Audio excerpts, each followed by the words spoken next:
Hello, hi dears. Welcome back to my channel. Friends, నా voice వింటుంటే మీకు తెలుస్తుందా? బాగా అంటే మిరపకాయలతో ఉన్నానన్నమాట. సో బాగా అంటే జలుబులాగా వచ్చేసి కొంచెం వాయిస్ పాడైంది. కాకపోతే ఈరోజు బెస్ట్ వీడియో చేస్తున్నాను. అంటే అన్ని బెస్టే, but this is the life అనమాట. లైఫ్ లైన్ అంటారు కదా, అట్లా. ఓకే, చూడండి, పెనం వేడి చేసుకున్నాను, పెద్ద గిన్నె. దీన్ని ఇలాగా ఆవాలు వేసుకుంటున్నాను అనమాట. చూడండి, పెనం చాలా వేడెక్కింది. ఇప్పుడు ఇట్లాగా ఆవాల్ని మీడియం ఫ్లేమ్ మీద వేయించుకుంటున్నాను. కొంచెం చూడండి, శ్రద్ధగా విన్నట్లయితే మీకు చిట్పట్ చిట్పట్ అని ఇక్కడ మధ్యలో తెలుస్తుంది కదా. ఇదేంటంటే ఆవాలు మంచిగా వేగిపోయినాయి అనమాట. కలర్ కూడా మారినాయి చూడండి, కానీ మాడకూడదు. ఇప్పుడు దీన్ని తీసి పక్కన వేసుకుంటా.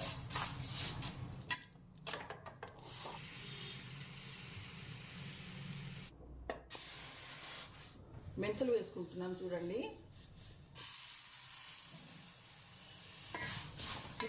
మెంతులు ఇలాగే మీడియం ఫ్లేమ్ మీద పెట్టి మంచిగా చుట్టూ కలుపుతూ వేయించుకోండి. మంచి సువాసన వస్తుందన్నమాట. అప్పటి వరకు చక్కగా వేయించుకోవాలి. ఎందుకంటే మెంతులు పచ్చిగా ఉంటే చేదుగా ఉంటుంది, ఎక్కువ మాడిపోయినా కూడా చేదు వచ్చేస్తుంది. చూడండి, మెంతులు ఇలా మంచిగా వేయించుకున్నాను. కలర్ ఎంత బాగా మారిందో మీకు ఈ డిఫరెన్స్ చూపిస్తాను. మనం వేసినప్పుడు ఇలా ఉన్నాయి మెంతులు, చూడండి ఈ కలర్. ఇప్పుడు వేయించిన తర్వాత ఇలా ఉన్నాయన్నమాట. ఓకే, ఇప్పుడు తీసి పక్కన పెట్టుకుందాం.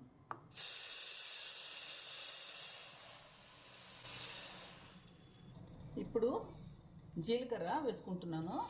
చూడండి, జీరా అంటారు కదా, అదే. ఇప్పుడు జీలకర్రను కూడా మంచి సువాసన వచ్చేంత వరకు మీడియం ఫ్లేమ్ మీద వేయించుకుందాం. కలుపుకుంటూ వేయించుకుంటే సువాసన వస్తుంది, కలర్ కూడా తెరుస్తుంది, టెక్స్చర్ మారుతుంది మీకు. ఇప్పుడు ఇంత ఇలాగ ముద్దగా ఉంది కదా, ఇప్పుడు ఇది చక్కగా లూజ్గా అవుతుంది అనమాట వేయించిన తర్వాత. ఓకే, చూడండి ఫ్రెండ్స్, జీలకర్ర ఎలా కలర్ మారిందో చూస్తున్నారు కదా. ఇది ఇంత ఈజీ ఫ్లో ఉంటుంది ఇలా అనమాట. ఇలా చూడండి, మనం మామూలుగా పచ్చి జీలకర్ర అయితే ఒకలాగా ముద్దగా ఉంటుంది, అందరికీ తెలుసు. కానీ చిన్నపిల్లలు కూడా అబ్జర్వ్ చేస్తూ ఉంటారు, ఇంట్రెస్ట్ ఉన్నవాళ్ళు, వాళ్ళ కోసం, మా పిల్లలకు కూడా. ఓకే, ఇలా ఇప్పుడు దీన్ని తీసి పక్కన పెట్టుకుందాం. చూడండి, ఇవి ధనియాలు, కొరియాండర్ సీడ్స్ అంటారు కదా, అవి అనమాట. ఇది ఇంత క్వాంటిటీ కావాలి. నేను మీకు మెజర్మెంట్స్ చెప్తాను, మధ్యలో ఎక్కడో దగ్గర చెప్తాను, ఎందుకంటే మీరు స్కిప్ చేయకుండా చూడాలి, అందుకని. ఓకే, ఇప్పుడు వీటిని కొంచెం కొంచెం క్వాంటిటీలో వేయించుకుందాం. అన్నీ ఒకేసారి చేయలేము కనుక. ఓకే, పెనం మంచిగా పొగలు కప్పుతుంది. ఇప్పుడు దీన్ని కూడా మంచి సువాసన వచ్చి కలర్ మారేంత వరకు వేయించుకుందాం. చూడండి ఫ్రెండ్స్, మీరు క్లోజ్గా అబ్జర్వ్ చేస్తే సన్నంగా పొగలు వస్తున్నాయి కదా. ఏంటంటే ఇవన్నీ కూడా మాట్లాడతాయి. ఏం చెప్తున్నాయంటే, ఇప్పుడు దించకపోతే మేము మాడి చేస్తాం, దించండి అంటున్నాయి అన్నమాట. ఓకే, దించేసేద్దాం. ఓకే, ఇది ఫస్ట్ అనమాట. చూడండి, వేయించక ముందు ఇలా ఉన్నాయి, చూసారా కలరు. వేయించిన తర్వాత ఇలా ఉన్నాయి.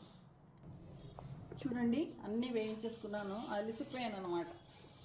అలసిపోయి పులుసులో పట్టమంటే ఇది. ఓకే, ఇవన్నీ కూడా కొంచెం రూమ్ టెంపరేచర్లో మంచిగా ఆరనివ్వాలి. మంచిగా ఆరిన తర్వాతే నెక్స్ట్ ప్రొసీజర్ అనమాట. ఓకే, మీకు తర్వాత చూపిస్తా. చూడండి ఫ్రెండ్స్, ఇందులో ఏముందో చూస్తున్నారా? నేను చేతితో ముట్టుకోవడానికి కూడా భయపడుతున్నాను అనమాట. ఓకే, ఈ గలగలలు వింటున్నారా? గలగలలు మధురిమలు అని, ఇవి మిరపకాయలు అనమాట. ఓకే, ఇవి ఎన్ని కిలోలు అంటే 7 కిలోస్ మిరపకాయలు. చాలా కష్టపడి 1 వీక్గా వీటికి తొడుమలు తీసి ఎండలో పెట్టి పైకి తీసుకెళ్ళి మంచిగా ఆరబెట్టుకుని ఇంత గలగలు వచ్చేంత వరకు ఎండబెట్టుకున్నాం. ఇప్పుడు మసాలాలు వేసి పట్టిస్తాం అనమాట. మీకు చూపిస్తాం నెక్స్ట్ ప్రాసెస్. ఓకే, చూడండి ఫ్రెండ్స్, ఇలాగా ఒక పెద్దది క్యాన్ అనమాట, స్టీల్ క్యాన్. ఇందులో మిల్లుకి పంపించడానికి ఇట్లాగా ధనియాలన్నీ వేసుకుంటున్నాను. ఇవి మీకు వేయించడం చూపించాను కదా, అవన్నీ మంచిగా చల్లగా అయిపోయినాయి, చల్లారినాయి అనమాట. ఇప్పుడు మిల్లుకు పంపిస్తున్నా. ఓకే,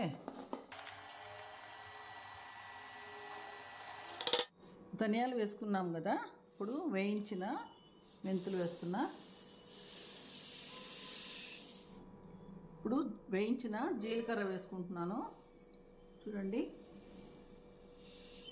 ఇక్కడ చూడండి, ఆవాలు ఇలాగా వేయించి చల్లగా అయినాయి ఇవి.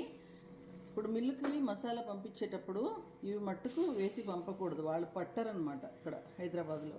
ఓకే, ఈ తర్వాత కలుపుకుంటా, చూపిస్తాను. 6.5 కేజీలు కొద్దిగా తక్కువ ఉంటుంది. 2.5 కొద్దిగా తక్కువ ఉంటుంది సార్ ఇది.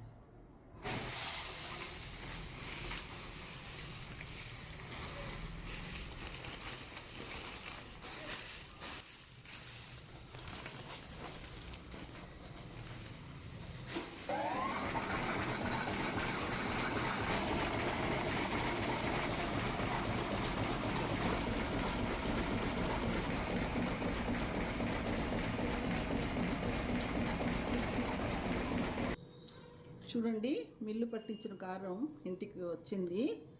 అంటే కొంచెం ఎక్కువ క్వాంటిటీనే చెప్పాను కదా మీకు, అందులో మెజర్మెంట్స్ కూడా ఉన్నాయి. అంటే ఎంత పట్టించుకున్నాను అనేది ఇలా వచ్చిందనమాట కారం. ఇప్పుడు మనం ఈ ఆవాల్ని ఇట్లా మిక్సీలో వేసుకుని పొడి చేసి ఇందులో కలుపుకోవాలి. ఓకే, చూడండి, ఆవు పొడి ఇలాగా మిక్సీలో ఇట్లాగా పట్టుకోవాలన్నమాట.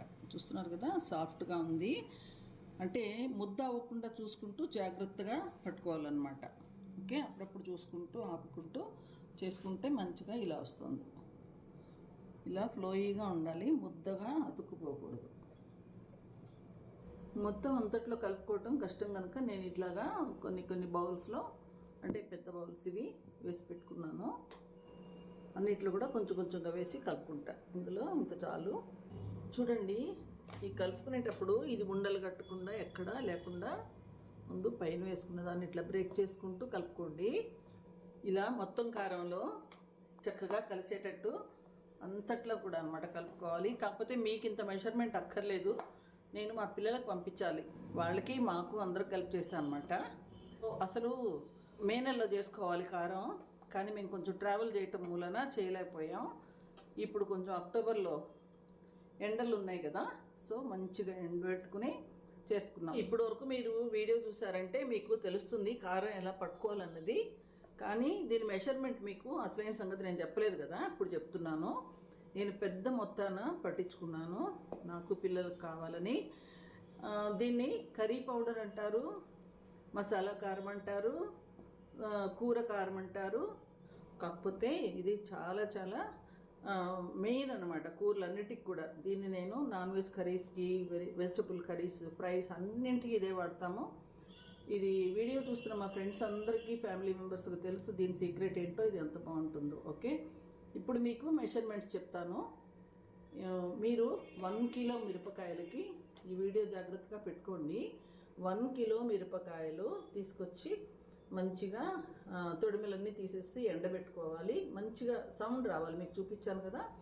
తర్వాత ధనియాలు 1 కిలోకి 1/2 కిలో, ఆవాలు 100 గ్రామ్స్, జీలకర్ర 100 గ్రామ్స్, మెంతులు 75 గ్రామ్స్. ఓకే, వీటన్నిటిని కూడా ఎండలో ఒకసారి పెట్టుకోవాలి. పెట్టుకున్న తర్వాత మనం వేయించిన రీతిగా అన్నీ కూడా సెపరేట్గా వేయించుకుని, ఆవాలు మట్టు పక్కన పెట్టి మిగతా అన్నీ మిషన్కి పంపించాలి. ఒకవేళ ఆవాలు కూడా వేసుకునేటట్టయితే వేసి పంపించవచ్చు. ఓకే, స్టోర్ చేసుకోవడానికి ఇలాగా పెద్ద డబ్బాలు, అంటే స్టీల్ డబ్బాలు కానీ, మీ దగ్గర గ్లాస్ కంటైనర్స్ కానీ అలా ఉంటే స్టోర్ చేసుకుంటే బాగుంటుంది. ఓకే, మంచిగా ఎయిర్టైట్గా పెట్టుకోవాలి, తడి స్పూన్ పెట్టకూడదు. అట్లా పెట్టుకుంటే కారం ఇది సంవత్సరం పాటు కన్నా సంవత్సరం పైన కూడా ఉంటుంది, అంత బాగుంటుంది అనమాట. ఓకే, చూడండి, ఇలా స్టోర్ చేసి పెట్టుకున్నాను. ఆరిన తర్వాత, అంటే వేడిగా ఏమీ లేదు, కాకపోతే రాత్రంతా అలా ఉంచేస్తాను. కుదిపేసేసి దీన్ని చక్కగా మూత పెట్టేసి స్టోర్ చేసుకుంటా. Okay, thanks for watching.